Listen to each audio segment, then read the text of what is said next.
Welcome to প্রমোটোজ আর্থ। আজকে নিয়ে চলে এলাম খুব সিম্পল একটা রেসিপি। বাড়িতে অনেক সময় ভাত এক্সট্রা হয়ে যায়, দিনের বেলা কিংবা আগের দিন রাতের ভাত আমি ফ্রিজে রেখে এইভাবে ভাত ভাজা করে নিই, যেটা ঘরোয়া ফ্রাইড রাইস হিসেবে বাড়িতে টিফিন হিসেবেও দেওয়া যেতে পারে, কিংবা টিফিনে খেতে পারেন, কিংবা ডিনারে লাঞ্চে যখন খুশি খেতে পারেন।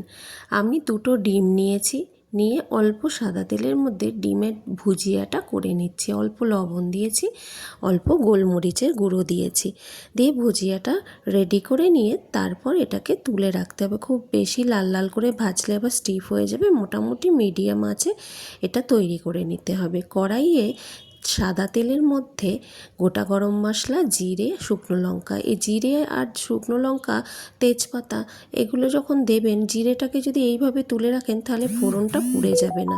আর অতি অবশ্যই গ্যাসটাকে কিন্তু মিডিয়ামে রেখে জিনিসগুলো দেবেন, না হলে পুড়ে যাবে।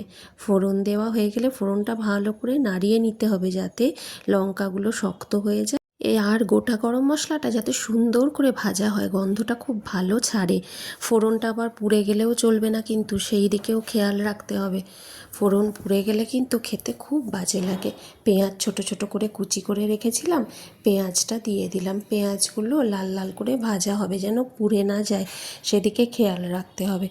ভাজা হয়ে গেলে পেঁয়াজগুলো ভাজা হতে থাকবে, আর ওইদিকে আপনি ছোট ছোট করে ডুমো ডুমো করে আলু, ক্যাপসিকাম, গাজর, যা যা দেওয়ার ইচ্ছা, বিনস, সব কিছু কুচি করে নিন, নিয়ে জল ঝরিয়ে রেখে দিন। তারপর এইগুলো পেঁয়াজটা ভাজা হয়ে গেলে কড়াইয়ের মধ্যে দিয়ে দিন। আমি যেমন শুধু গাজর আর আলু দিয়েছিলাম, বিনস ক্যাপসিকাম বাড়িতে ছিল না বলে দিইও নি। দিয়ে আপনি চাইলে যদি চান কাজু দেবেন, কিশমিশ দেবেন, তাহলে ফোড়নের মধ্যে কাজু কিশমিশগুলো হালকা করে ভেজে নেবেন। হালকা করে ভেজে নিয়ে তুলে নেবেন। এবার দেখুন এই ডিমের ভুজিয়াগুলো ঝরঝরে করে তুলে রেখেছি। ওইদিকে আলুটা, গাজরটা একটু চাপা দিয়ে দিয়ে ভেজে নেবেন। প্রথমে একটু ভাজা হয়ে গেলে চাপা দিয়ে নেবেন। যে ঠান্ডা ভাতটা ফ্রিজে থাকে আমি সেটাকে বের করে মাইক্রোওভেনে মোটামুটি 3 মিনিটের মতো গরম করে নিই, তাহলে আমার সুবিধা হয়, কড়াইতে আর ভাতটা গরম হতে টাইম লাগে না। দিয়ে একদম ঝরঝরে হয়ে যায় ভাতটা।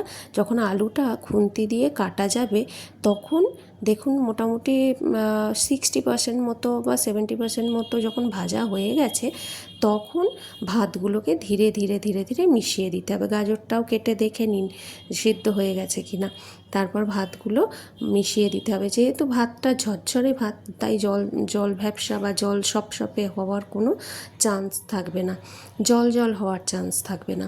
ভালো করে গ্যাসটাকে কমিয়ে বা মিডিয়াম আঁচে রেখে ভালো করে মিশিয়ে নিতে হবে।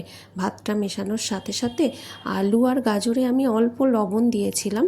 খুব বেশি লবণ দিলে আলুগুলো খেতে লবণের স্বাদটা খুব বেশি লাগে, ওটা ভালো লাগে না। এখন এই কড়াইয়ে চিনি দেব, যেহেতু সিদ্ধ হয়ে গেছে সবজিগুলো, তাই চিনি দিলাম, নুন দিলাম, আর গোলমরিচের গুঁড়ো দিলাম। আমি পুরোটাই সাদা তেলে করেছি, আপনারা চাইলে এখানে ঘি অ্যাড করতে পারেন। এখানে ডিমের ভুজিয়াগুলো অ্যাড করে দিতে হবে। আর আপনারা চাইলে এখানে কাজু কিশমিশ যেটা আগে থেকে ভেজে রেখেছেন সেটা অ্যাড করতে পারেন। আমাদের বাড়িতে যেহেতু ঘরোয়াভাবে এটা আমি করি, তাই এর মধ্যে আমি ঘি আর দিই না। আর আরেকটা জিনিস করা যায়, যদি চিকেনকেও আপনি ম্যারিনেট করে ছোট্ট ছোট্ট টুকরো করে ভেজে রাখেন, তাহলে সেটাও মিশিয়ে দিতে পারেন। আবার চিংড়ি মাছকেও যদি হালকা করে ভেজে রাখেন, সেটাও মিশিয়ে দিতে পারেন। পেঁয়াজ রসুনের পেস্টের মধ্যে ওগুলোকে ম্যারিনেট করে রেখে তারপর সেটা সাদা তেলে যখন ডিম ভাজলাম, সেই রকমভাবেই চিংড়ি মাছ আর মাংসটাকেও চাপা দিয়ে দিয়ে ছোট্ট ছোট্ট কুচি করে নিতে হবে, চাপা দিয়ে দিয়ে ভেজে নিতে হবে। চিংড়ি মাছ খুব বেশি ভাজা যায় না, স্টিফ হয়ে যায়। তারপর সেগুলো মিশিয়ে নিলেও মিক্সড ফ্রায়েড রাইস হয়ে যায়। আর স্বাদ মতো চিনিটা দেবেন, স্বাদ মতো নুন দেবেন। আর যদি চাইনিজ ফ্রায়েড রাইস করেন তাহলে চিনি এতে খুব একটা বেশি দিতে লাগে না। আর আমি চিলি সয়াবিন সহযোগে সেদিন এটা পরিবেশন করেছিলাম, আর সবাই রাতে ডিনারে খেলো এবং সবাই খুব ভালো বললো। আমার ছেলের জন্য স্পেশালি এটা করা। দেখুন ছেলেকে খেতে দিয়েছি, সার্ভ করে দিয়েছি। ওকে সাজিয়ে গুছিয়ে খেতে দিলে ও খুব খুশি হয়। বাচ্চাদের দেখবেন এইভাবে সাজিয়ে খেতে দিলে ওরা ভীষণ খুশি হয়, আর এত আনন্দ পায় না কি বলবো। খাওয়ার তৃপ্তিটা যেন বহুগুণ ওদের বেড়ে যায়, আর খাওয়ানোর তৃপ্তিটাও যেন আমাদের অনেকটা বেড়ে যায়। এবার তিনি খেতে বসেছেন, বসে তাকে জিজ্ঞাসা করছি যে কিরে রায়ান কীরকম হলো, দাঁড়াও খাই, খেয়ে তো বলবো, তার আগে কি করে বলবো। এবার তিনি খেয়েছেন, খেয়ে এবার উত্তর দিচ্ছেন, কেমন হয়েছে রায়ান? দারুণ। কত? 100-এ 1000। 100-এ কত মার্কস পেয়েছি? 1000 মার্কস পেয়েছি। তো আপনারা চাইলে এই যে দেখাচ্ছে খুব সুন্দর হয়েছে, আপনারা চাইলে বাড়িতে এটা বানাতে পারেন, আর বাচ্চাকে, হাজব্যান্ডকে, নিজে টিফিনে নিতে পারেন। এবং টাটকা ভাতে করার থেকে আমার মনে হয় ফ্রিজে রাখা ভাতে করলে এটা আরও বেশি ঝরঝরে হয়। টাটকা ভাতে করলে খুব শক্ত শক্ত চালটা নামাতে হয়। ঘরে রাখা ভাত দিয়েই আমি এটা করি। আর ফ্রায়েড রাইস যখন করি তখন সেটা আলাদা চাল কিনে করি। কেমন হয়েছে জানাবেন। প্রমোট তোজার, প্লিজ সাবস্ক্রাইব।